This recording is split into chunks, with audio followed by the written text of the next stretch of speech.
चलो सूत्र पर आधारित गुणोत्तर श्रेणी के एक मजेदार प्रश्न को देखते हैं। एक गुणोत्तर श्रेणी बनाने वाले 4 पद हमें ज्ञात करने हैं, जिसमें तीसरा पद पहले पद से 9 अधिक है तथा दूसरा पद चौथे पद से 18 अधिक है। मैं चाहूंगा कि आप वीडियो को रोकें और इसे खुद से हल करने का प्रयास करें। तो उम्मीद करते हैं आपने प्रयास किया होगा। जब मैंने इस प्रश्न को देखा तो मैं थोड़ा कंफ्यूज हो गया। क्यों? क्योंकि सामान्यतया या तो पद बढ़ते हुए क्रम में होते हैं या फिर घटते हुए क्रम में होते हैं। तो जब मैंने इस प्रश्न की ये दूसरी लाइन पढ़ी, जिसमें तीसरा पद पहले पद से 9 अधिक है, तो ये बात तो ठीक है, क्योंकि पहला पद होगा, फिर उससे बड़ा दूसरा पद होगा, फिर उससे बड़ा तीसरा पद होगा।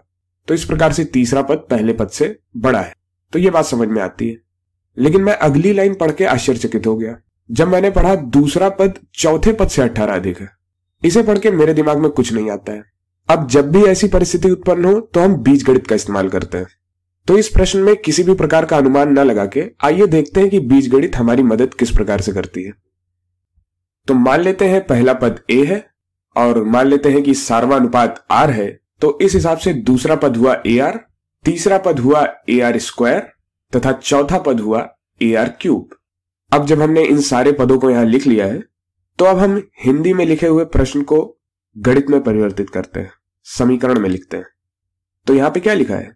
तीसरा पद पहले से 9 अधिक है, तो तीसरा पद हुआ ar स्क्वायर और इसका पहले पद के साथ अंतर 9 आएगा।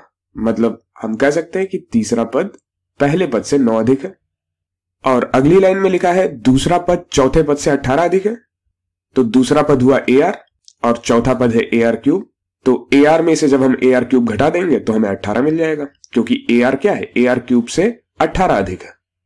चलो यहां पैटर्न खोजने का प्रयास करते हैं। हम यहां पर जोड़, घटाना, गुणा, भाग क्या कर सकते हैं इसको देखते हैं। तो पहले समीकरण में देखें तो यहां पर हम a को उभयनिष्ठ ले सकते हैं, कॉमन ले सकते हैं, तथा दूसरे समीकरण में हम असल में ar को उभयनिष्ठ ले सकते हैं, ar को कॉमन ले सकते हैं। तो पहले समीकरण से हमने a कॉमन लिया, तो ये आ गया a ब्रैकेट में r स्क्वायर माइनस 1 बराबर 9, तथा दूसरे समीकरण से हमने ar कॉमन लिया, तो ये आ गया ar ब्रैकेट में 1 माइनस r स्क्वायर बराबर 18।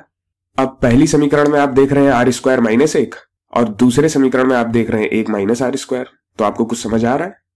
तो हम यहां क्या करते हैं, हम इन दोनों समीकरण को जितना हो सके इनको एक जैसा बनाने की कोशिश करते हैं। तो यहां पर हम दूसरे समीकरण को यदि -1 से गुणा कर दें तो हमें क्या मिल जाएगा? ar ब्रैकेट में r स्क्वायर माइनस 1 और इधर दाहिने हाथ पे -18 मिल जाएगा। तो ये दूसरी समीकरण हो गई।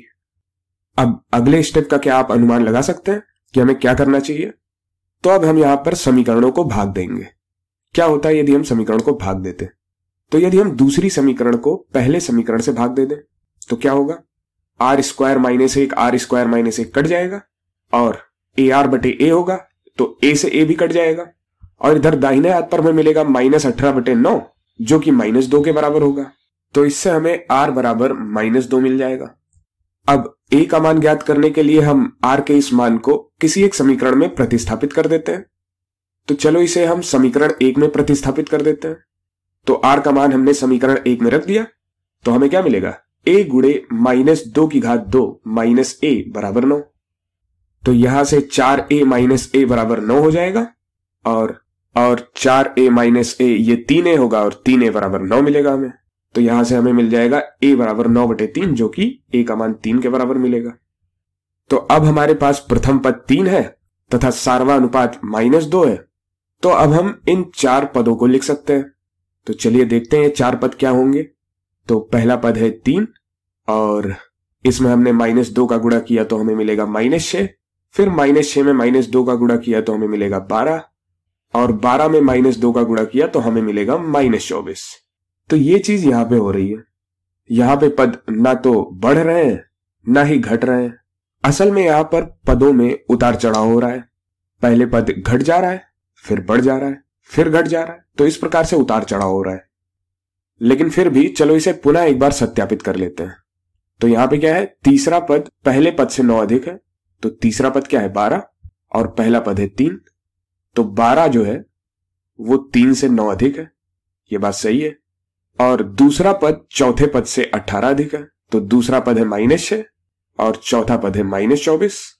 तो -6 -24 से 18 अधिक है।